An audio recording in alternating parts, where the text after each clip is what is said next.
Beatniks out of my building if I have to spread gopher pellets in there. Now, in all fairness, Chief, this basement was nothing more than a hole in the ground when you rented it to them. They've turned it into a rather charming little coffee house. They have turned it into a playground for reform school dropouts. They have legal possession. Their rent is paid. They're not disturbing the peace. That won't stop me. Where there's a will, there's a way. And I have the will. Now, you find the way. Chief, I don't know what to do. Oh, use your head. There are dozens of little annoying things you can do. Run a hose from the exhaust of your car. Toss in a few grenades. Set fire to the building. You seem to be forgetting that Mr. Clampett has befriended these young people. They call him Big Daddy. Jed Clampett just paid their rent out of the goodness of his heart. He doesn't know a beatnik from a baboon. And come to think of it, there isn't much difference. Hi, Miss Jane, Mr. Drysdale. Greetings, Jethro, Ellie Mae. Ellie Mae, you square? You ain't supposed to say howdy, Miss Jane. Us cool cats say, lay some skin on me, chick. Don't stand there, chick. Lay some skin on these cool cats.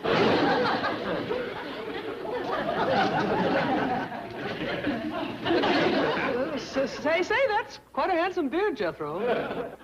Pretty far out, eh? Yes, and you grew it so quickly. Oh, it was easy. I mean, Easyville, chick. Jed, look what Jethro done to my fur muff.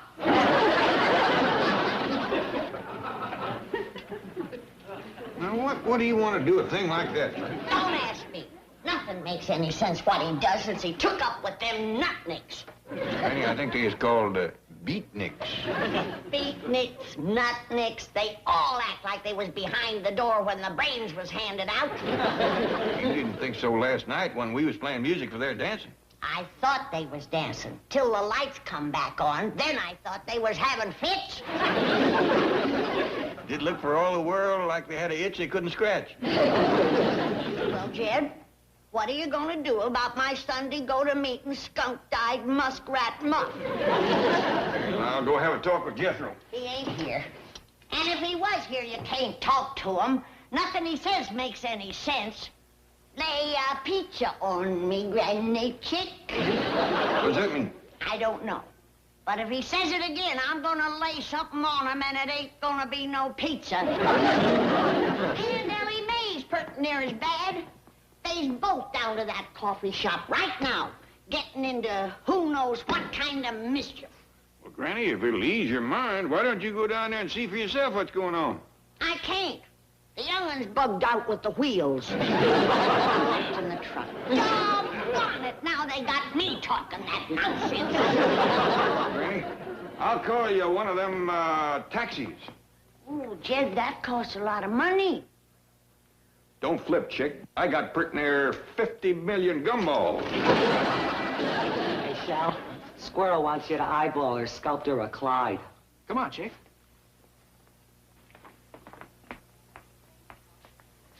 What do you think, Shell? Not bad. But have I captured the real Clyde? Can I look? Not yet. Hold that pose.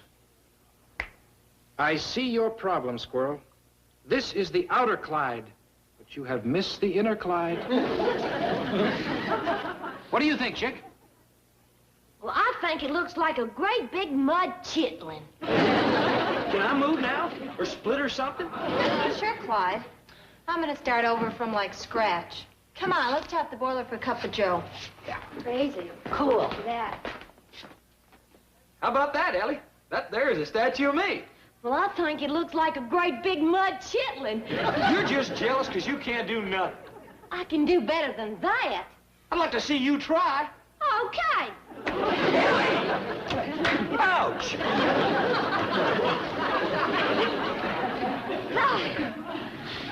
Gee. Hey! Look what Ellie done. Crazy. Cool. It's wild. That is the real Clyde. Inner and outer. It talks. It sings. It wails! Chick, you are the new queen of the clay. You mean it's good? Good? Clyde, this is pure protest. It's like a scream in the night. Show it to Horace. Yeah. Horace, roll your grapes over this and lay the word on us. Is it a minor or a major masterpiece?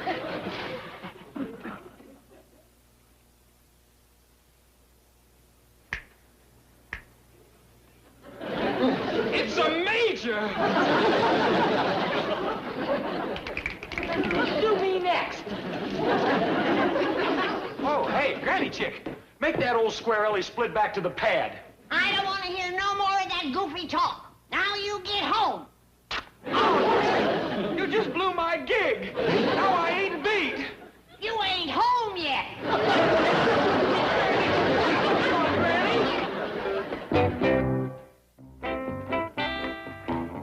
Now you go fetch the truck. You and Ellie got chores waiting at home for you. Take her, Granny. I want to stay here. You're going too. There's a whole patch of taters to be done. Catching and toting. And you've done wasted your time in that goof-nick root cellar. I ain't been wasting time, Granny.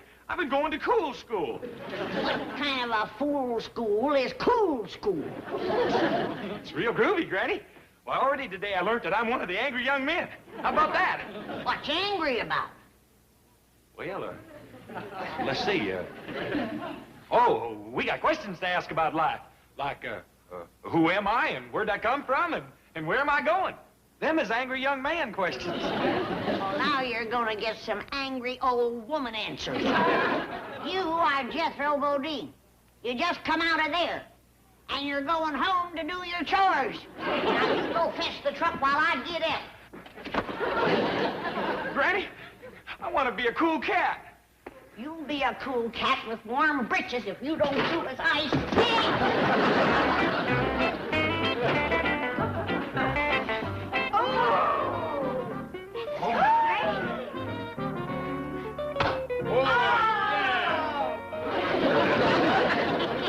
You sure captured the inner me, Ellie. I ain't got a whole lot of outer. What's going on here? Granny Chickie! Hey, group, give Granny the big eye. What the heck, son?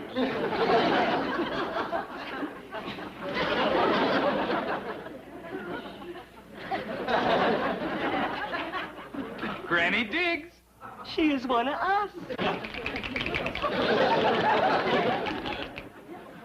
Hey, Granny, look here. This here's what you call a masterpiece. Well, it's plumb crazy. That's it? She's on it. Granny Chickie, you are wild. Well, you ain't heard nothing yet. Now gather round, young'uns, because I got a few things to say to you. Cool it, cats. Granny's gonna lay a few words on us. Well, All you young'uns should be home, doing chores. What'd she say, Shell? oh, man, that's like your pad. No, the other word. Chores. Granny, what's chore? Fetching, toting, digging taters, digging Rudy Bakers. What'd she say, Shell? He's too far out for me, man. That chick digs things I never heard of. Hey, Granny, clue us in on this taters and rutabagas bit. Yeah, we want to dig them, too. Well, that's much better. How do you do it? Ellie, get up here and show them how to dig taters. Dig taters? Yeah, chick, we've never dug them. Lay it on us. Well, all right. It's real easy. Do it like this. Oh, no, Ellie. You ain't dug taters in so long you forgot how. Let me show you how it's done. You gotta put some swing in it, like this. In the ground.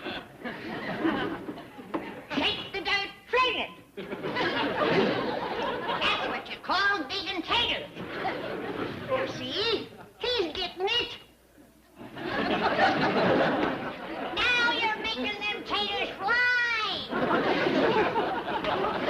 Hey, cats, this is the wildest. Hey, what a beat. This chap's the Watusi. Granny, you are the queen chick of all time. What's this for?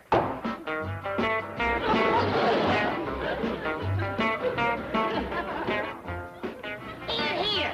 What's that music for? We your creation, Granny, the tater digger. Why, it cools the monkey, frug, and jerk put together. Wait a minute. Come on, pick up the beat. Let's fly. Well, I didn't, this ain't no dance. You ain't supposed to.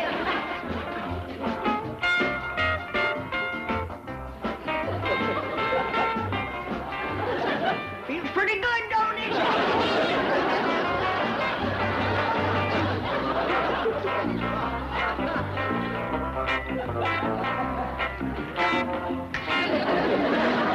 It's a major!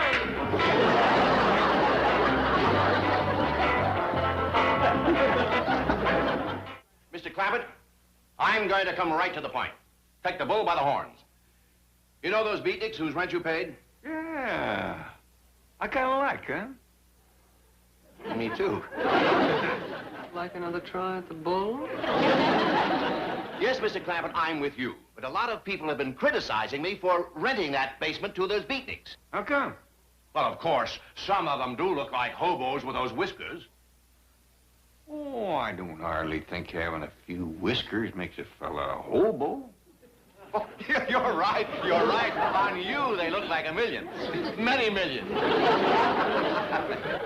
Exactly what is it those narrow-minded bigots have been complaining about? Perhaps the music and dancing. Yes, that's it. I kind of like music and dancing. And me too. What else do they do?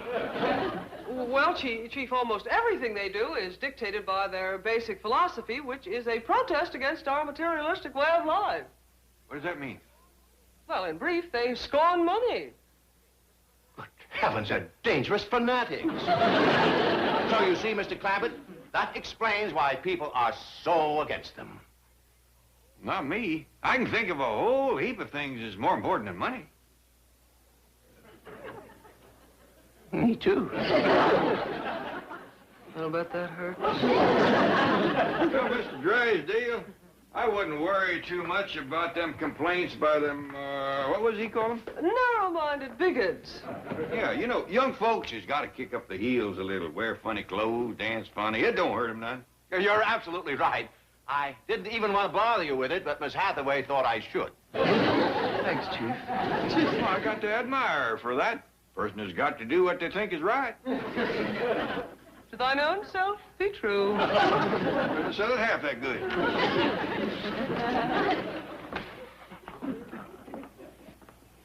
Well, here comes Jethro and Ellie, but I don't see nothing of Granny. Mr. Clampett, doesn't it bother you to see your beautiful daughter coming home looking like that? No, because that ain't my beautiful daughter. That's Granny.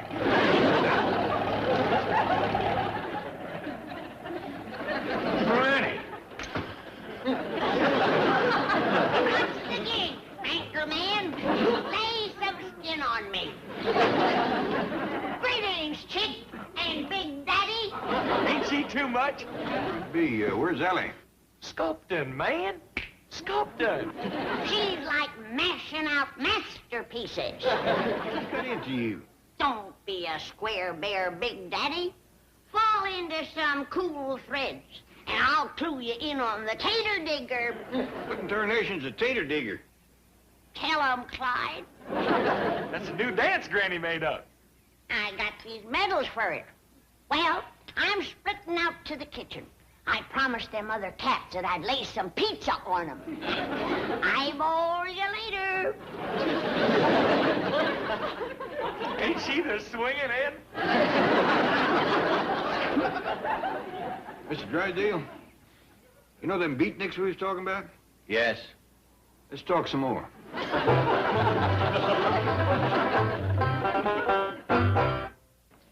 Granny? Well, if it ain't Big Daddy and old Milburn tight fingers. Granny, you stop that kind of talk. Well, then you tell Mr. Banker Man to stop putting us down. What? Bugging us beats. Granny! Surely you're not serious about becoming one of them. Yeah, Granny, act your age. I ain't felt this young in 50 years. Them other cats say I'm a way out chickie. Right, Clyde? You're so far out, you're in. What are you doing? I'm like spinning platters for a possum pizza. Oh, and speaking of platters, we need some new discs for the juke. What do you say? We need some new sides for the music box. Could you lay some bread on us? Well, you need money, huh? We is like Tap City, Big Daddy. I thought you beatniks were supposed to scorn money. Now, Mr. Drysdale, let's take a little ride.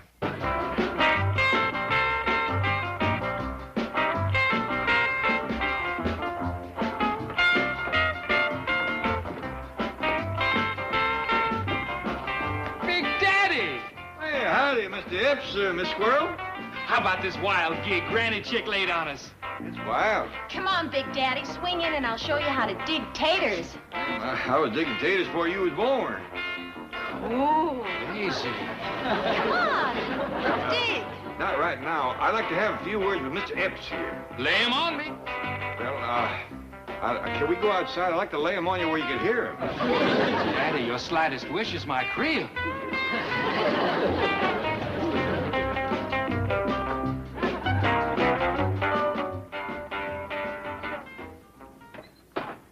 By, did Clyde speak to you about the green bread? What? The lettuce we need for the new discs. The records. Oh, yeah. I brung some lettuce. Oh, Daddy, that is the whole Imperial Valley. Yeah. Now, I'd like to talk to you for a minute about Granny. Oh, that chick is the cool end. She comes on like Buster's gang. I suppose there's some way we could, uncool her, so to speak. Oh, no, Daddy. Once you've tasted the joys of outer Bohemia, you never go back to Squaresville. Too bad. That's just where I'd like Granny to go, and I was kind of hoping that you would, help me get her there. Oh, man. Ask me anything but that. For Sheldon Epps to square a cool would be like to betray the cause to which I've sworn undying devotion. High treason. I see. Well, looks like I've been dropping my hook in a fished-out creek. Drop it again, Daddy. There's a big trader eyeballing your bait.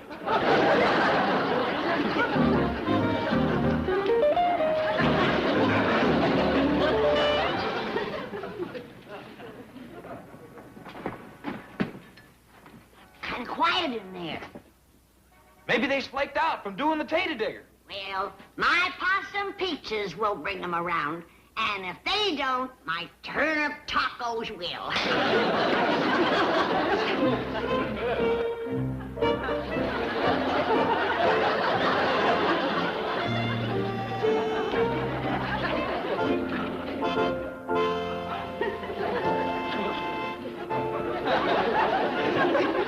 We done fell in the wrong hole. This here is Squaresville.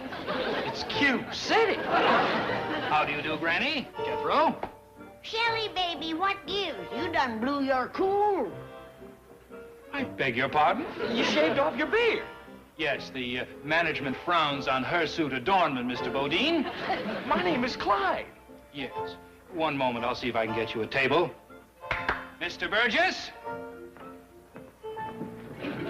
At your service. Wiggy, baby, where's your cool threads? What did she say, Mr. Epps? Threads. I believe that's one of those vulgar beatnik expressions. Would you please try to find these people a table well to the rear? Their unkempt appearance might lower the tone of our establishment. What am I going to do with the pizza and tacos? Leave them here, please. You will be served fruit punch and ladyfinger surprise at your table.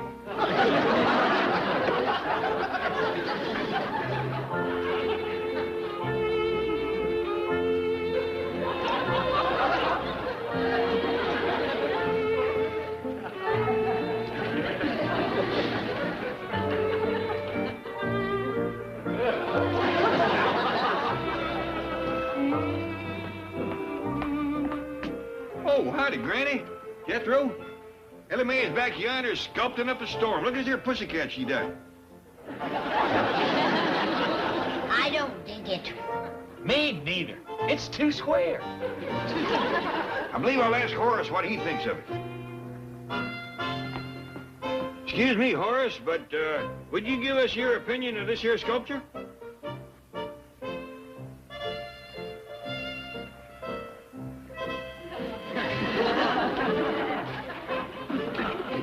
I find it remarkably lifelike.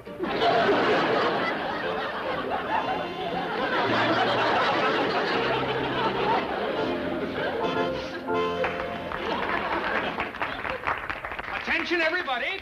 One more waltz, and then we are going to play charades. Come on.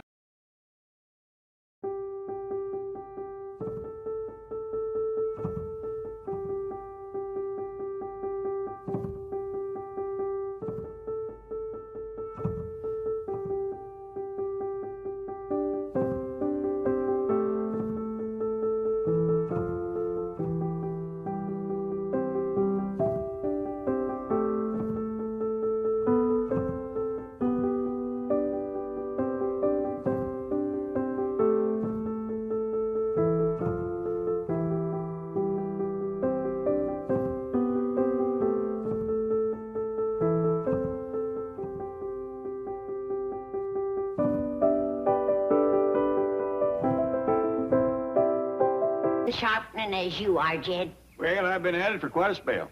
You got a gift for it. Why, back home, didn't folks come from miles around just to have you fixing and sharpening things? I ain't just sure it was my sharpening that brung 'em, Granny. What you mean? Well, you used to let 'em heft the jug whilst they was waiting. And I don't know which they like better, the edge they got from me or the one they got from you. Oh, it wasn't my jug, Jed, that brung 'em. It was your work. Something I miss out here, Granny, and it's doing for other folks. It just don't seem neighborly for us to keep to ourselves the way we do. Well, it ain't us that's standoffish. It's our neighbors. They were from the very start. Why, when we moved in here, not every one of them lifted a finger to help us. But they didn't know we was moving in, Granny. Since then, every single one has offered to help us move out. Well, I got taters to peel and fat back to slice. If you can do for these Beverly Hill folks, you got me beat. Well, it won't do no harm to try, Granny. Might even do some good. I'm getting lazy as old Duke there. He's so lazy, he's got to lean up against something to bark. I noticed you laid a bed late this morning. Yeah, must have been better than 5:30. Well, a man has got to keep busy, and the best way I know is doing for others. What you got in mind? Well, I thought I'd take my grinding wheel and some tools, go around the neighborhood and see if anybody had any knives they wanted sharpened or any fixing done. You won't get past the front gate. Our neighbors are high society folks and movie stars. Well, they got to slice their fat back same as everybody else. All right, go and find out for yourself. Duke? Come on, Duke. We got to commence making ourselves useful. I got a notion folks are going to be real glad to see us coming. Stop that racket out there. Don't you know that... Oh, Mr. Clampett. Morning, Mr. Drysdale. I'm sorry I rung the bell a mite loud. Oh, no, it's beautiful. What is this? Well, this here is my handyman wagon. I'm going around the neighborhood fixing and sharpening for folks. You're not. Yep. Thought I'd come here first. Thank goodness. Got a lot needs doing, huh? No. Oh, I mean, yes. I'll hire you for the entire day, and you can hide... work in the garage. Well, I don't... I'll pay you anything you say. Well, Mr. Drysdale, I don't aim to charge no money. Well, then why are you doing it? Make myself useful for folks, keep busy. Well, Mr. Clampett, you can't go around Beverly Hills with this contraption sharpening knives. Why not? Well, because people around here are very fussy about this sort of thing, especially my wife. Well, if you're worried about the kind of work I do, you just have your wife step out here with a butcher knife. Are you kidding? Mr. Clampett, I'm very anxious to talk to you about this, but I'm late for an appointment. Now, suppose I see you at your house within an hour.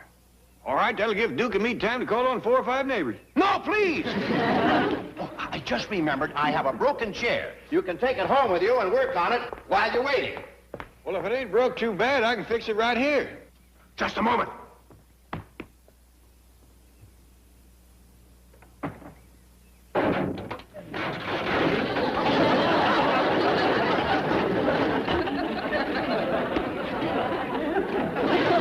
Clumsy me. I dropped it and stepped on it.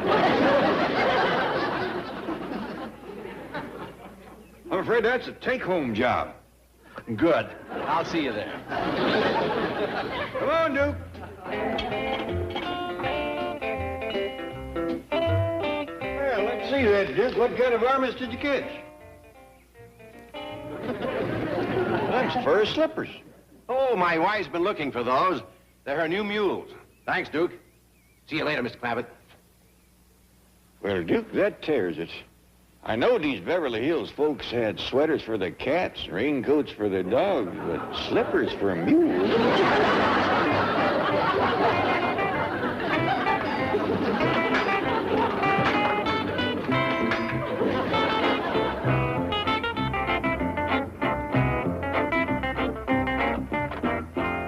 Come in, Milburn. Come in. Sorry to be late, John.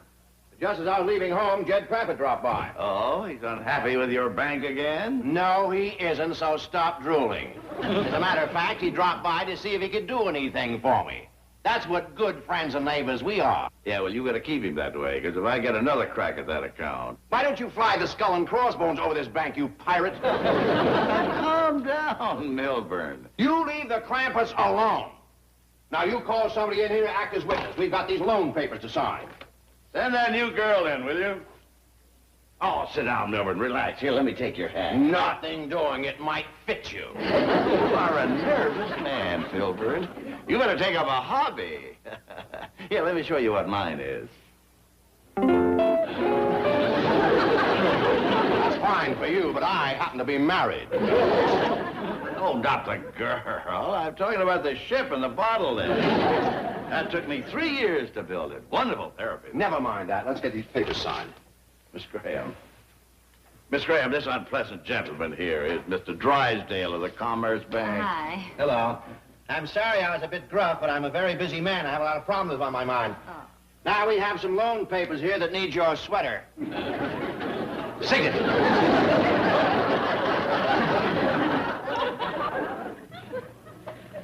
A wonderful hobby, Milburn. Of course, if you start with one of these, you're hooked. This thing kept me busy for 3 years. Really? Could I borrow this? Well, sure. This might be just the thing I need to calm my nerves. Well, I'll be doggone a boat in a bottle. Yes. You see, Mr. Clampett, I've been giving a lot of thought to your problem of keeping busy. Now, a friend of mine had the same problem. He solved it by building this boat.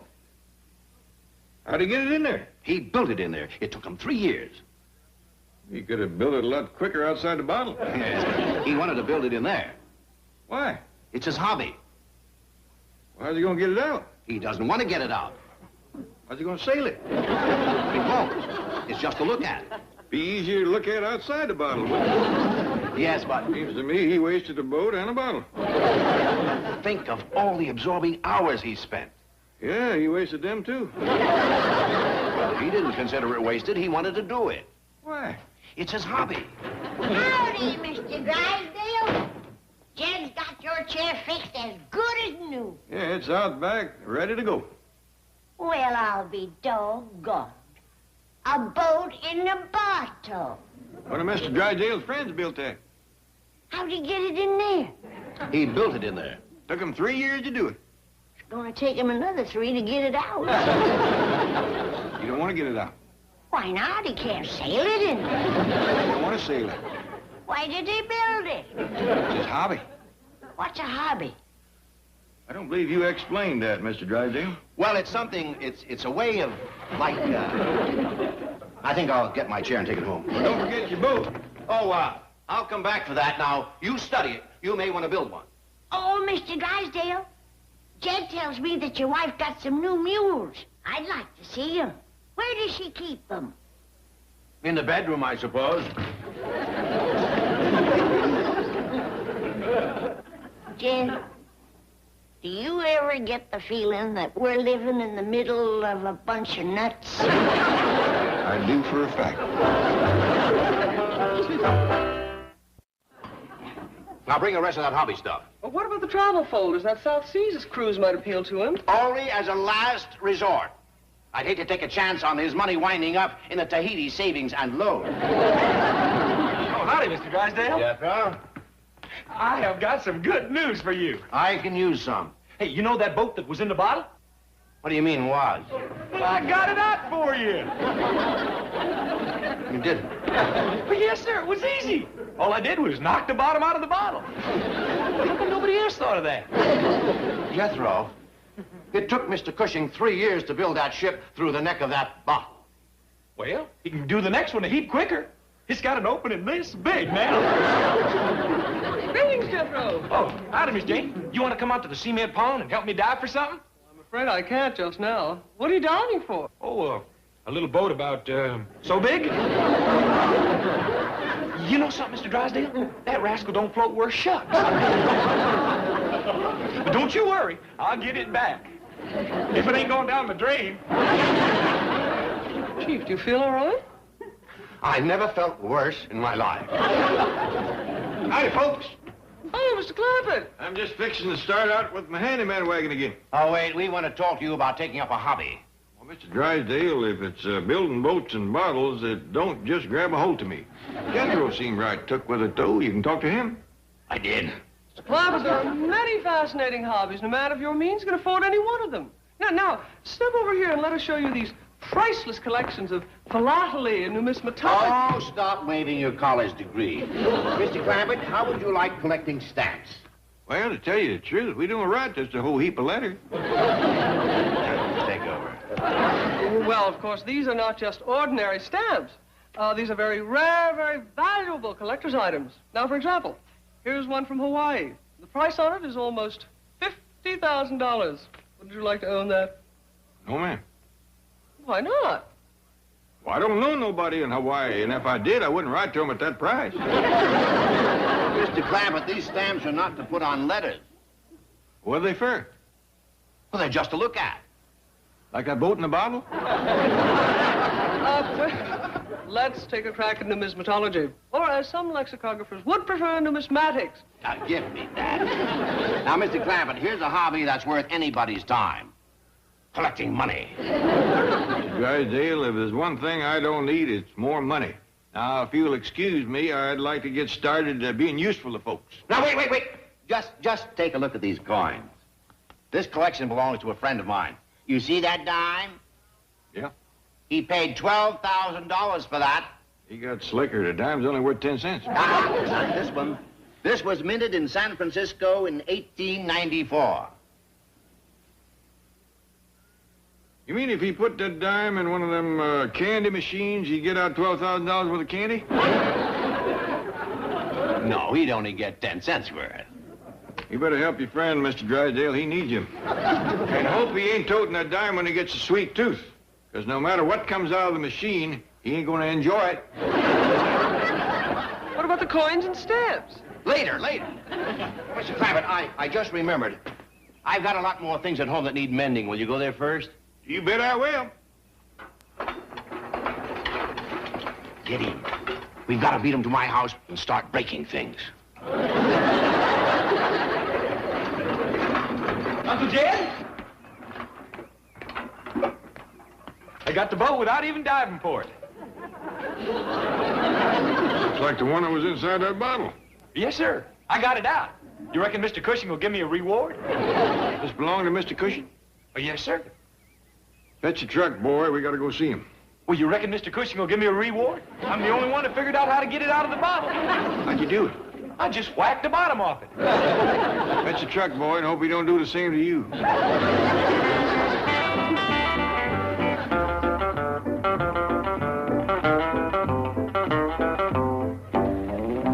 Jethro did it, huh? Yes, sir, but the boy's here ready to take his medicine.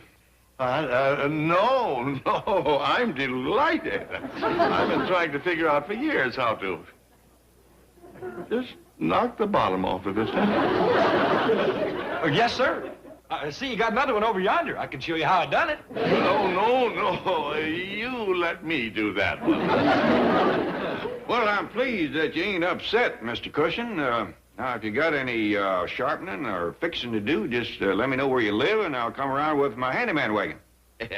Well, I live on the corner.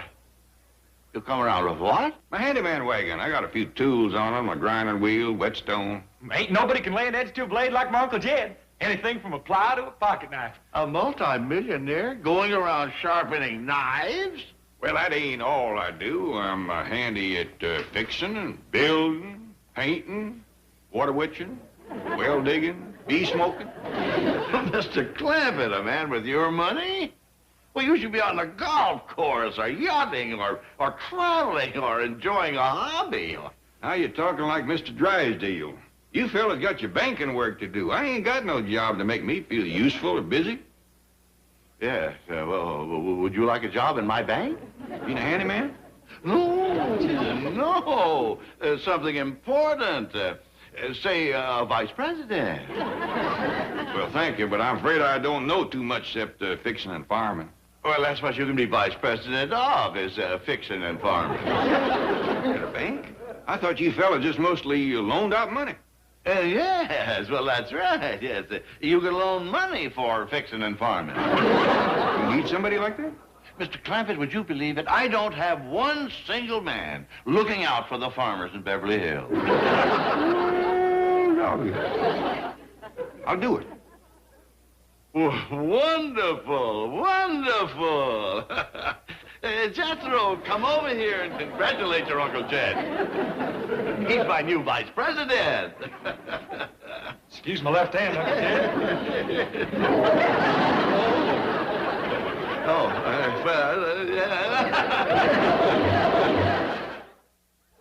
Hey, Ellie Mae, where's Granny? She's out back yonder hanging up the wash. Sit down with Cousin Bessie and help. Bessie, you already got better manners than some folks around here. Put me down, you big lummox! Put me down! Wait, hear the news I got, Granny. Get me off this table. I need bills. Help me up, you big numb. Pay no attention, Bessie. Go right ahead with your tea. Get that monkey out of my kitchen. Granny, listen. Uncle Jed has done been made vice president of Mr. Cushion's bank. No. How? Yeah. Mr. Cushion needs him so bad he won't even let him out of his sight to come home and change clothes. Well, let's go see him. Gee, I want to be his secretary. Too late, Ellie. Mr. Cushion's done giving him a real pretty office and a real pretty secretary.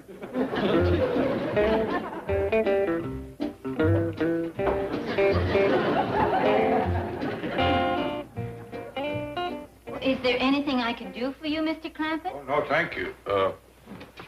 Anything I can do for you? Oh, no, you sit down. You're a vice president. My job is to be helpful and see that you're happy.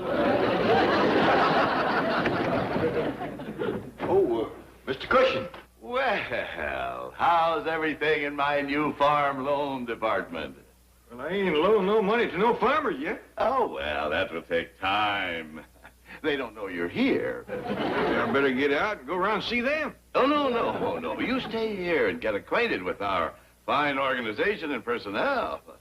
How is Miss Graham? Everything you expected? Oh, more. Well, good.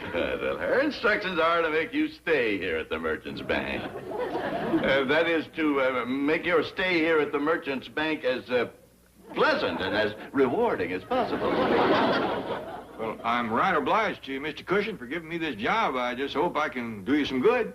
Oh, you can. You can. Now, here is some bank literature that you might look through. How did that deposit slip get there? Well, of course, might as well leave it. It might come in handy. Yes, I'll look in on you from time to time and welcome aboard. Ellie Mae, where's your father? All right, Mr. Drysdale. Sit down and have a cup of tea. Well, I can only stay for a moment. Where is your father? I got a whole house full of broken furniture and dull knives waiting for him. Oh, I don't do that kind of work no more, Mr. Drysdale. He's vice president of Mr. Cushion's bank. What? Yes, sir. This sure has been our lucky day. Jethro got the boat out of the bottle, Paul got a job, and Granny found a whole bunch of pocket change in the front hall. Oh, no! Granny! Granny! Just a moment, madam. Unless you have an appointment, you can't see Mr. Clampett. I can, too. He's sitting right there. It's all right, ma'am. This here is Granny.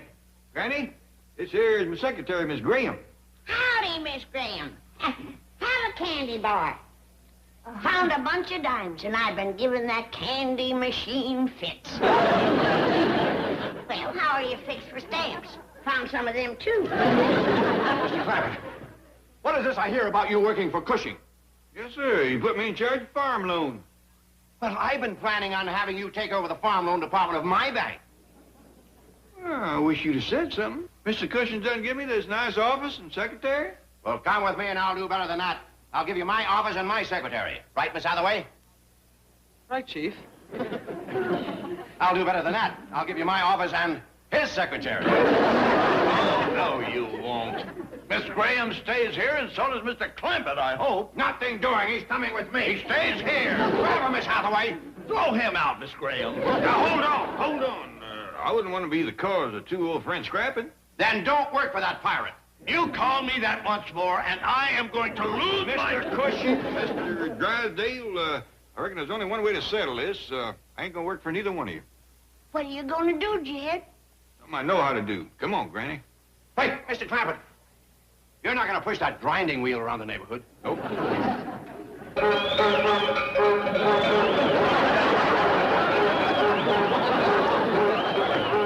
Morning, Mr. Drysdale. What is this? What's going on? We's ready to take on any kind of work now. I do the toting and lifting. Rusty does mousing and I do critter training. And I'm back to fixing and sharpening. And I do dressmaking and mending. What do you need, Mr. Drysdale? A doctor. I do that, too.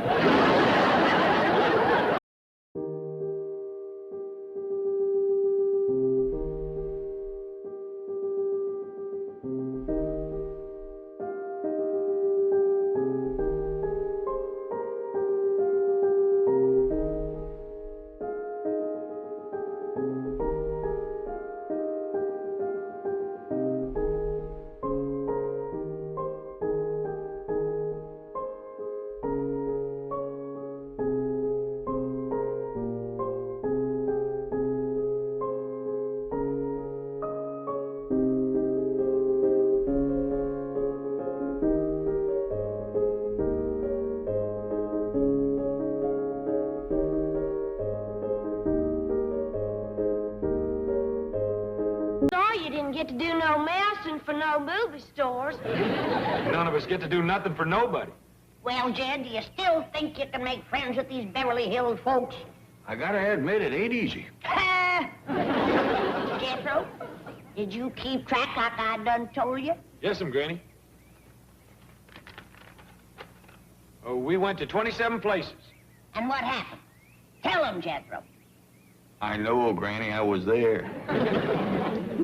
Tell him, Jethro, so he won't forget. Well, at 14 places, we didn't even get through the electric gates. At 8 others, we got through and then got chased out by dogs. Are you listening, Jed? Granny, I was there. Tell him, Jethro. That leaves 5. At 3 of them, we got mean-mouthed by the butler. The other 2, one turned the hose on us and one called the police. Want to hear it again, Jed? Oh. Is we ready to go back home to the hills where we belong? I am. Well, I'm not.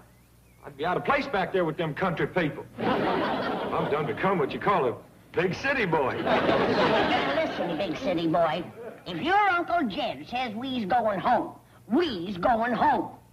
Well, I ain't said it yet. Gotta study on it first and talk to Mr. Drysdale. Mr. Drysdale. It was his wife that turned the hose on this. Excuse me, Chief. Mr. Lester is here again. Who? Leroy Lester. He's the little bookkeeper who's been trying to see you for so long. What about?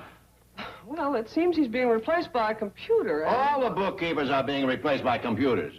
Didn't he receive the mimeograph notice? Well, yes, Chief, but Mr. Lester has been with the bank for 47 years. He was hired by your father. If you could just have a word with him. Oh, all right. Come in, Mr. Lester. Mr. Drysdale will see you now. Oh, I can come back if Mr. Drysdale... No, it's all right. Come in. But I don't want to be a father. Well. See you all, Lester Leroy. Chief, it's Leroy Lester. Oh, that's all right, whatever Mr. Drysdale says. What's on your mind, Lester? Well, Well, speak up. As I told you, Chief, Mr. Lester is being retired to make way for automation in the bookkeeping department. Oh, lucky you. Now you can take it easy. You'll be getting a nice big fat pension check every month. I will? Well, certainly. You qualify for government Social Security, don't you? Sir, I thought you meant I'd be getting something from the bank. Oh, well, you will. You will. We're not going to forget 47 years of faithful service. He qualifies for something from the bank, doesn't he? A high class, fountain pen, something like that? Actually, Mr. Lester is entitled to receive a gold watch. Oh. Are you sure? Yes, Chief. Solid gold. I hear those new stainless steel watches have got them all beat. Shockproof, waterproof. Swim a lot, do you? Oh, it's great exercise. Take a few lessons. Meanwhile, I'll have your watch engraved with your name on it in nice big letters. Lester Leroy. Thank you. Chief, it is Leroy Lester. Oh, if Mr. Drysdale likes it better the other way, I can change it. Well, thank you again.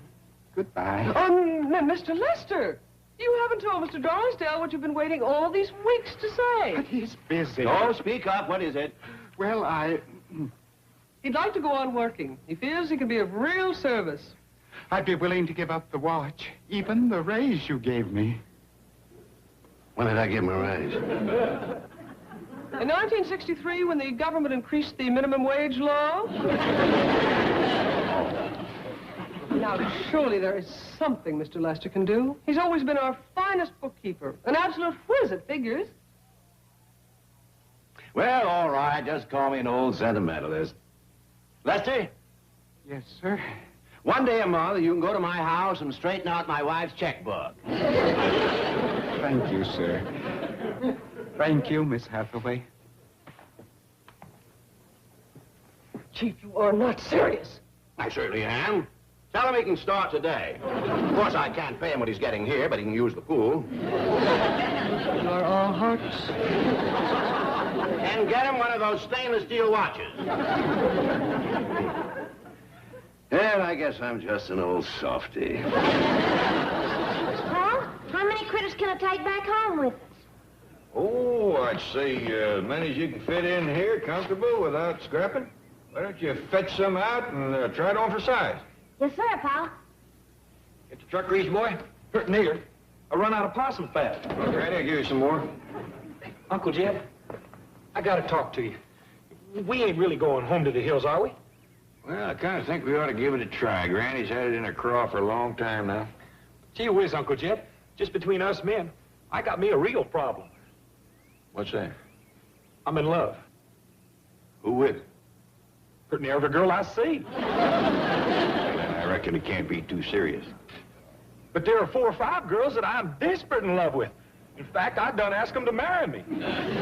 All of them? Yes, sir. What if all 5 of them says yes?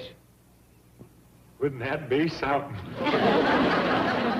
Yeah, that'd be something, all right.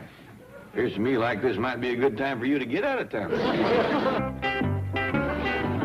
Hi, Mr. Lester. Oh, hello, Miss Trigo. Where are you going? Oh, up to Mr. Drysdale's house. It's such a beautiful day, I thought I'd put the top down. Is this your car?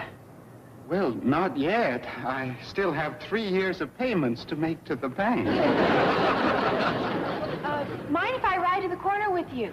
Oh, why, no, certainly not. Here. No, that's all right. Stay there. I can get in. Oh.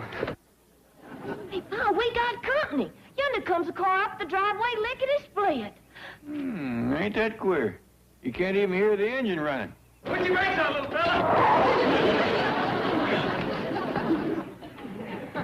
Oh, howdy there. You got car trouble? Well, He got stalled in Miss Drysdale's driveway, and she couldn't get her limousine out. And she went to mean-mouthing him something awful. If I hadn't come along, I'll bet she'd have turned the hose on him. Well, don't let that bother you. She done hosed us down once today. My name is Jed. This here's my daughter, Ellie. I reckon you met Jethro. Howdy. hello. Don't believe I caught your name. Oh, it's Lester. Leroy. Oh, Lester Leroy. Well, that's close enough. Come on in, inside and sit a spell, Mr. Leroy. Jethro will fix your car for you. Well, I don't have much money. Why, you'd insult Jethro if you offered him any money. No, he wouldn't. Things is ready. Come and get him before... Jed, did you go and buy a sporty car just when we's leaving? Oh, Granny, this sporty car belongs to this gentleman right here, Mr. Lester Leroy. Oh, well, come and take riddles with us, Mr. Leroy. Oh, no, thanks. I don't want to be any trouble. It's on the table. Well, you go ahead. I'll be all right. Well, now, we sure don't aim to let you sit out here whilst we eat. Come on. Oh, no, but I don't want to impose on anybody. We'd be glad to have you. Come on. Oh, no. I'll just wait right here. Jethro, the victuals is getting cold. Fetch him in.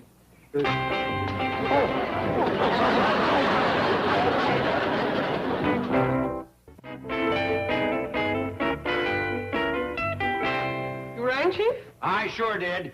I want an immediate audit run on the books of that little playboy embezzler, Leroy or Lester, whatever his name is. Playboy embezzler? Poor mousy little Mr. Lester? I'll tell you how poor he is. He has one of those expensive hobbies going. What's that? Restoring antique automobiles. He was seen driving away from this bank in a 1919 runabout. And as for being mousy, get this. He took that beautiful Miss Trigo with him. Or perhaps he needed some help with your wife's checkbook. Ah, that's a laugh. I talked to the butler. He never even got to the house. If you ask me, he and his sweetheart are headed for Mexico. Mr. Lester is old enough to be Miss Trigo's grandfather. And rich enough to be her sugar daddy. No wonder he didn't want to retire. He's got a gold mine here. And he's been working the claim for 47 years. This is all too incredible to believe. Oh, yeah? Well, you order that audit and alert the highway patrol. Ooh, I'll bet right this minute that Pee-wee playboy is sitting at some resort hotel stuffing himself with caviar and champagne. Have some more grits and jowls, Mr. Leroy. Thank you. I've already had one helping. Have another. Well, it is awfully good. I don't know when I've had so much delicious food. Why, you ain't hardly had enough to feed a baby bird. Don't you eat this good at home, Mr. Leroy? Ellie, that ain't no kind of question to ask. I reckon ain't many people eat this good. Let me give you some more of these pickled crawdads. Well, just a few. I'm not used to so much rich food, you see. I usually have just a half a can of beans for lunch. What do you have for supper? The other half. That ain't it? Well, you see, my landlady won't allow me to cook in my room. Why don't you move out? I don't think she'd let me. Oh, not that I'd want to. You see, I get my room for $2 a week. That kind of money, you can't even cook? No, sir. At that price, they ought to throw your meals in. I'd move if I was you. Well, now that I'm not working, I guess I will have to find some place less expensive. Speaking of working, I'd best get busy on Mr. Leroy's car. Can I please be excused? Sure, boy. Please don't bother. Oh, I don't mind. Ellie can help me. Come on, Ellie. She can lift the car while I crawl under. Now, hold on. That kind of work ain't for girls. Jethro, you lift and let Ellie crawl under. There's no question about it. He's headed for the border with my money and Miss Trigo. What? We have Mr. Lester's file. Good. I'll keep you posted. Well, where is it? Would you bring in the file, Miss Trigo? Here are, Miss Hathaway. I thought you were on your way to Mexico with Lester. No, Mr. Drysdale, he dropped me at the corner. Exactly what you can expect from his kind. By now, he's probably picked up some senorita. Miss Trigo agrees with me that Mr. Lester simply could not do these things. Fooled you too, eh? Would you like to hear about his antique car? You bet. That car was purchased new by Mr. Lester in 1919 at a cost of $550. In fact, your father arranged for this bank to finance it. Good old soft-hearted Dad. I bet he even gave the scoundrel easy payments. Very easy. He's been making them for 46 years. And he still has 3 years to go. You get back to your desk. How you doing, young'uns? Got the car fixed? Well, not yet, Paul. You know, I'm about of a notion that that little fella needs fixing more than his car. What you mean? Well, turns out that we had his name backwards and he didn't have the gumption to tell us. He is right skittish. I believe that a good-sized bunny rabbit could face him down. Reckon there's a way to help him? I hope so. I sure would like to get a little starch in his spine before we leave town. You mean to tell me that after 47 years they's given your job to a machine? Oh, I don't blame them, really. I'm getting old. Nonsense, you're in the prime of life. My age. But I'm not as fast as the machine, especially with this rheumatism in my hands. Rheumatism? Mm-hmm. I got medicine that'll fix that. Don't bother. I got it right here.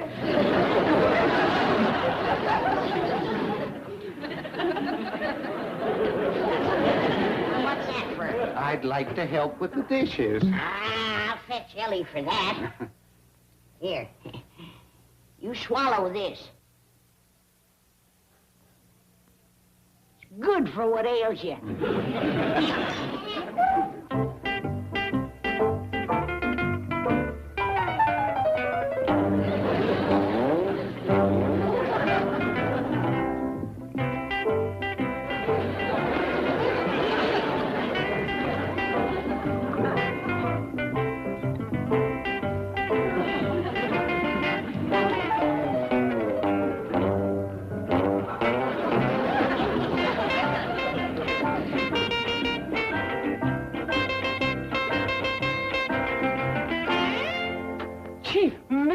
Calling you. They caught him, eh?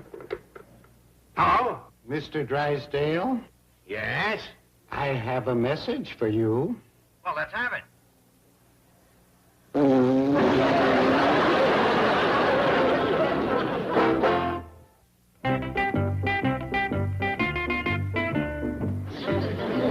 One tablespoonful of rheumatism medicine done that? Word of honor, that's all I give him. This is the first time I've seen the little fella look happy. He's grinning like a baked possum. Well, let's get busy and load up the truck. We got a long trip ahead of us. Well, what we gonna do about Mr. Lester? Yeah, suppose he's still sleeping when we's ready to start out. Well, just lay him out front on the grass. On the grass with rheumatiz? I'll leave a jug alongside of him. For a week or so, he won't care where he is.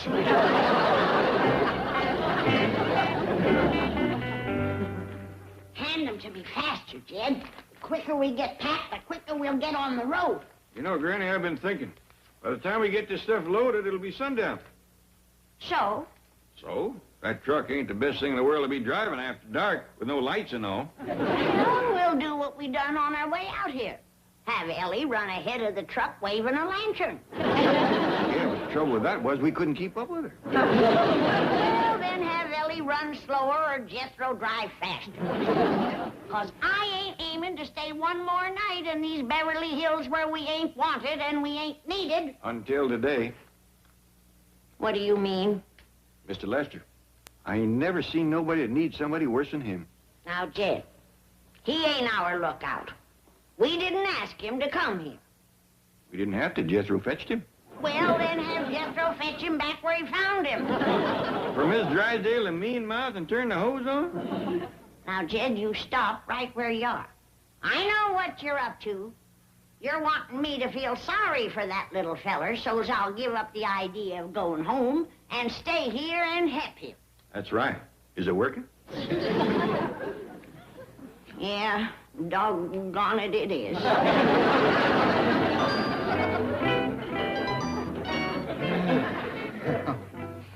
Oh, my goodness. Where am I? What happened? Well, you fell asleep. Oh, those dogs. Well, don't be scared. They's your friend. My friends. Well, show 'em, fella. They actually seem to like me. Of course they do. That's 'cause you're a nice man.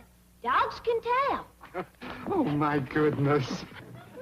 Oh, you're awake, Mr. Lester. How you feeling? Rheumatiz gone? Oh, yes, I feel wonderful. Ellie, Get your critters out of the parlor.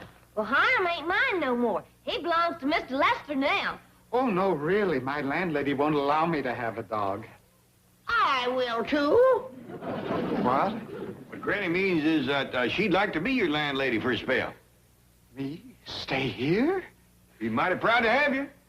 Oh, you would, really? Yeah, say you'll stay, please, Mr. Lester. Oh, but I've never... I couldn't. Yes, I'll stay. I'd like very much to stay. Here's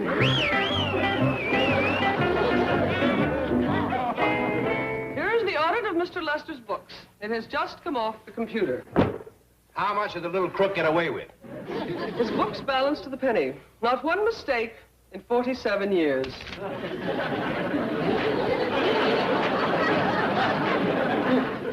I don't believe it. Feed it all through the computer again. I'm afraid that's impossible. As it printed its last digit, it blew up. I told Mr. Lester it was overworked. The computer people say it will take several weeks to repair. You mean I have no bookkeeping department?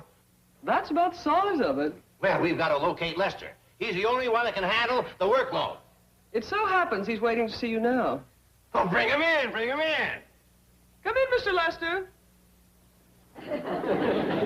My favorite bookkeeper, Lester Leroy.